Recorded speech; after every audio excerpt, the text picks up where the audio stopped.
सराय आलमगीर से अपडेट देंगे। सर्दी की शिद्दत में इजाफा होते ही सराय आलमगीर के शहरियों की बड़ी तादाद ने मुख्तलिफ चाय के ढाबों का रुख कर लिया। यहाँ पर लोग दोस्तों अहबाब के साथ सर्दी की शिद्दत को कम करने के लिए मुख्तलिफ चाय के ढाबों का रुख करते दिखाई दे रहे हैं। हमारे नुमाइंदे शाकिर अली मौजूद हैं, मजीद उनसे जानते हैं। जी शाकिर, आगाह कीजिएगा।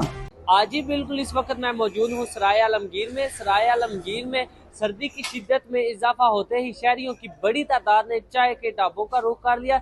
इस वक्त मैं एक चाय के ढाबे पर मौजूद हूँ और मेरे साथ कारीगर मौजूद हैं। आइए उनसे जानते हैं कि वो कौन कौन सी चाय बनाते हैं। शहरियों की बड़ी तादाद पहुंची है और इस वक्त मेरे साथ चाय बनाने वाले कारीगर मौजूद हैं। आइए उनसे जानते हैं कि वो कौन कौन सी क्वालिटीज की चाय बनाते हैं। हमारे पास चाय होता है, कश्मीरी वाला चाय होता है, मलाई वाला चाय होता है, कहवा चाय होता है, चॉकलेट वाला चाय होता है और पराठे भी होता है। लच्छा पराठा, आलू पराठा, चीज़ पराठा, चिकन पराठा, केमिया पराठा और इस तरह बाकी चीज़ें भी बहुत है। कढ़ाई, मटन कढ़ाई, बीफ कढ़ाई, चिकन कढ़ाई, सालन नमकीन भी बनाते हैं।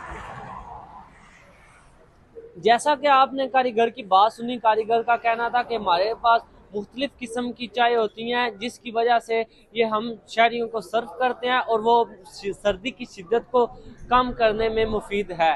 जी।